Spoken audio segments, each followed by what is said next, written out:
you doing, everybody? Welcome back to another weeknight edition of Poolside Cigar Reviews with Kirk. It's a Monday night, kicking back with a Joya de Nicaragua Antano Dark Corojo. This is like a Corona size, probably 5 by 42, somewhere around there. Actually starting to go out on me. And I'm pairing that tonight with one of my favorite Isla single malts. And that's Lagavulin 16 year. Ron Swanson approved for my Parks and Rec fans out there. It was a show I used to watch. I was a big fan of the episode where they actually went to Scotland. It was I think it was one of the last episodes.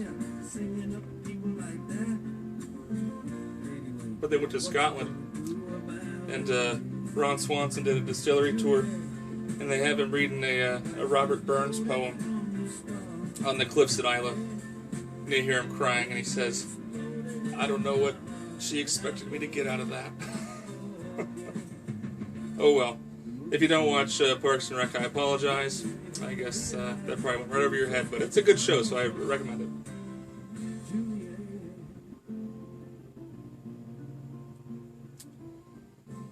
So I'm smoking my Joya de Nicaragua tonight, my JDN, which is part of Drew Estate, which was bought out by, there's an international corporation, I don't know, the people who sell Swisher Sweets. And it kind of got me thinking about acid and the bite, and I never really talked about it that much, because frankly, some people are really into Drew Estate. I like Drew Estate cigars, but I don't think the world begins and ends with Ligas or Undercrowns or Dirty Rats or any of that stuff. You know, their Unico series. They're nice cigars. A lot of them I think are overpriced. Generally, quality's very high with Drew Estate, but again, I think they're overpriced. I don't care for some of the marketing. You know, maybe it's not aimed at me. Maybe it's aimed at like a younger, hipper. Although I'm only 31, so I don't know who they're aiming it at, because I'm a younger cigar smoker. I consider myself a younger cigar smoker. Maybe I'm not. I guess that's part of getting older, is not being aware of your age. But, yeah, I don't really care for the marketing. And without trying to be a dick about it, every time I see Jonathan Drew, I feel like he and I are about as opposite as you can get. I really don't dig his style all that much personally.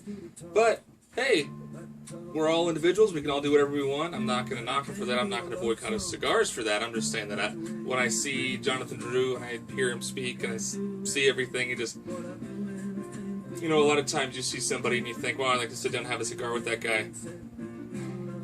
It makes me sound so dickish. But it's like, I see Jonathan Drew and I think, you know, if I went to the lounge and he was in there, I'd probably sit at the other end of the room. I guess that just shows that I'm not as open-minded as I try to be or claim to be. I'm just being honest, we'll put it that way. But, so yeah, I just haven't thought about or considered, you know, the whole buyout of Drew Estate. And I have a bunch of, I have Drew Estate cigars in my humidor. I've got some, I have like a couple even their infused stuff. I got a couple Java Maduros in my humidor, because every now and then the mood strikes, maybe once a year, and I want a Java Maduro. And frankly, I think with a little bit of age on them, that the coffee gets kind of toned down, and it's nice. You know, it's not overly sweetened. But so smoking this Joya de Nicaragua got me kind of thinking about maybe trying to express what I feel about Drew Estate, the buyout, and all that. And I've heard, this is all just what I've heard, because all the cigars that I've smoked from Drew Estate lately have all been pre-buyout. But I've been starting to hear rumors that quality is on the way down. I can't attest to that. That's nothing from personal experience. And frankly, I'm a little bit skeptical of those claims, only because the buyout didn't happen that long ago, and I would think that most of the cigars that are actually out on the market right now were rolled before the buyout. I mean, they sit in their aging rooms for 6 months, a year, or more.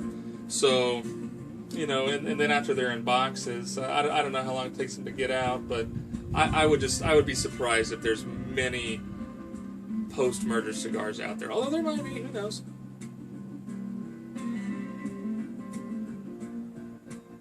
I need to do a touch-up, and I left my lighter at the table out there where I lit my cigar before I came in to do the video.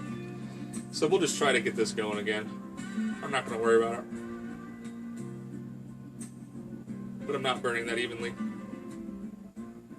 So that goes to show, I guess, that not all their cigars were perfect even before the buyout. But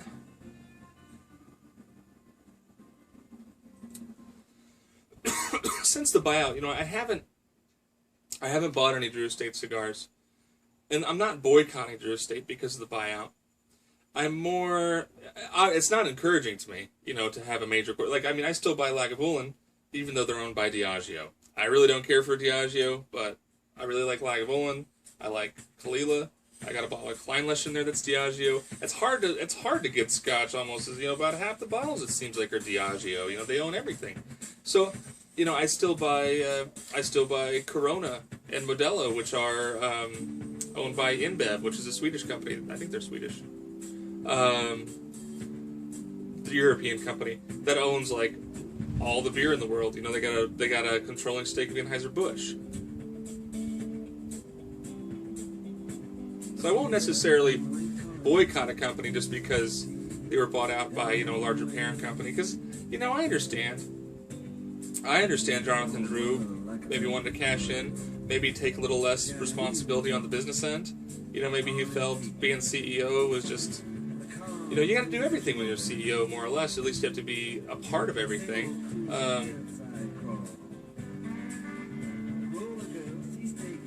So, you know, you can, for him, he's probably looking at a chunk of money, which is attractive to anybody. I don't care who you are. We all have our price. You're looking at a chunk of money. Maybe you're looking at an opportunity to, you know, get done, you know, to hand off responsibility for like some logistics and distribution, maybe some international tax and administrative type stuff, all sorts of administrative stuff that I'm sure that the parent company can just absorb. You know, there'll just be another line on a pivot table somewhere. So it'll free him up to be more creative, do more of the cigar type stuff. And this is all just me hypothesizing. None of this is, I didn't read this anywhere. I'm just hypothesizing, you know, what would cause somebody who really grew a company like that and seemed to really love it and have it as, you know, part of their identity. What would really incentivize you to sell it?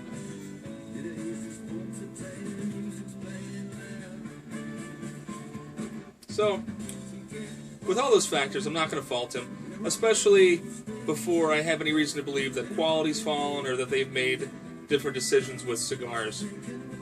I will say, you know, when you're working with a big company like that with global distribution, I think what happens, and this happens with Scotch, this happens with cigars, this happens with food. If you're a big company and you're trying to expand your market as much as possible, and you're concerned with growth, and large corporations are concerned with growth, they always are. You're not necessarily trying to make an artisan product. You're trying to make a product that appeals to the most people as possible, which means you're making a lot of middle-of-the-road decisions. You don't want to do anything too extreme. You want something that most people are going to like. And I think that's kind of sad. That's one of the reasons why I like craft beer, is that, you know, a craft beer company, they're not trying to compete with Anheuser-Busch. They're just trying to make the best beer they can, and that's how they're going to sell it, because they're going to make the best beer. And is everyone in the country going to like the newest, you know, Lagunitas crazy hopped IPA? Probably not. But I think they just feel like they know their place. Well, we'll make enough money to keep making more good beer and give ourselves a decent lifestyle. And I think that's really respectable, and I like that. And so that's the problem that I see when you get with the big corporations, is that they just get away from that. They get away from the product, and they get more towards, it's a greater emphasis on sales. Not to say that quality suffers, but just the decisions that they make and the blending and everything else, the packaging and the marketing, and you're paying for a lot of packaging and marketing too, because it's about sales. So,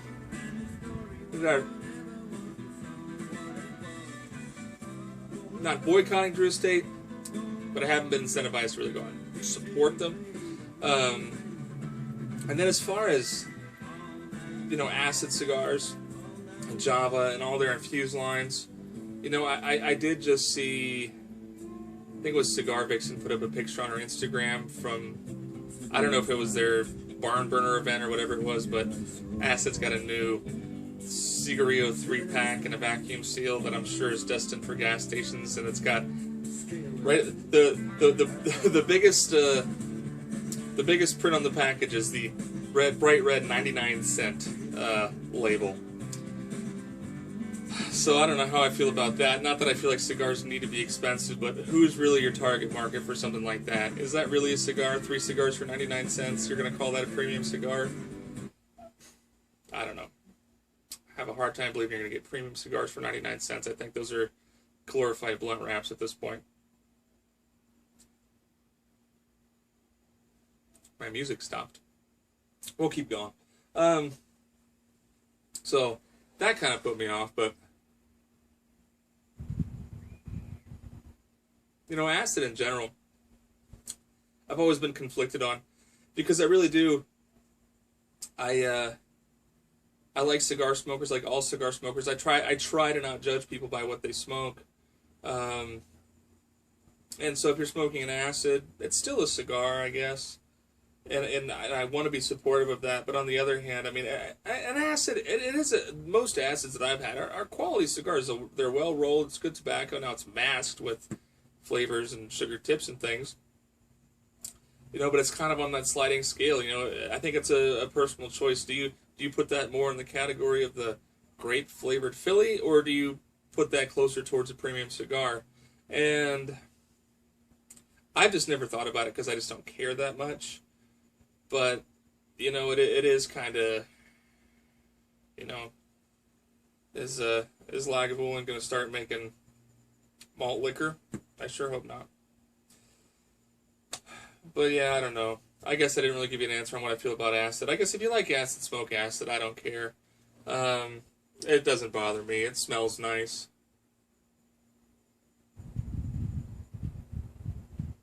I mean, I don't have to smoke it, so I guess they're not stepping on my toes. So I suppose if you gun to my head, maybe make me make a decision right now as to how I feel about acid, I'd say whatever. That's my answer. Whatever. If you want to smoke it, smoke it. You don't. You know, I do. It's, I don't know. To me, smoking acid is kind of like people who consider themselves serious beer drinkers, but all they drink is like Keystone Light or something, or Coors Light or Bud Light. It's just kind of, yeah, technically it is beer, but not really. And if that's what you smoke, if you smoke acid in infused cigars, your breadth of experience is going to be really narrow, because there's just not that many. I mean, what does acid have? A dozen flavors. CAO has some flavors. There's just not that many infused cigars, and they're kind of homogeneous. They all kind of taste alike. A cherry cigar tastes like a cherry cigar. You know, I don't think you're not appreciating the nuance or the hundreds and thousands of blends really there are outside of infused cigars. So, you know, I think if all you smoke is acid, I think you're limiting yourself. But hey, man, if you want to limit yourself, that's fine too. I know there's a lot of people who smoke the same cigar. You know, I had a good friend at the smoke shop that I used to go to all the time, that all that he smoked, and he loved them, all that he smoked were the Sancho, I almost call them Don Quixotes, Sancho Panzas. And he was certainly a cigar smoker. I won't take that away from him, and he was a good guy. And, I mean, he would occasionally, if you gave him another cigar, he would smoke other cigars, but for the most part, he smoked only Sancho Panza. So, I don't know, long-winded, talking about nothing tonight. So, hopefully you found that at least a little bit interesting. I just wanted to pop in and say hey. But, yeah, Lagavulin 16 pairs very nicely with this Antano Dark Corojo. I'm curious how long I ran. Long video. I'm fighting my cigar. It's kind of annoying. All right, I'll just leave it at that. We'll call it a night. What are your thoughts about Drew Estate? I'm just curious. What are your thoughts about Jonathan Drew? What are your thoughts about the buyout? What's your thoughts about the Dark Corojo and Lagavulin? What's your thought on anything cigar related? I'm curious. So leave me a comment, and I'll be sure to get back to you. And make sure you click the like button, click the subscribe button, especially if you made it this far. If you watched this far into the video, might as well like it, because you put a lot of time into it. So I would really appreciate it if you did that for me. So anyway, guys, until next time, make sure you keep your feet in the pool, a drink in your hand, and a cigar in your mouth. This was a long one. Take it easy.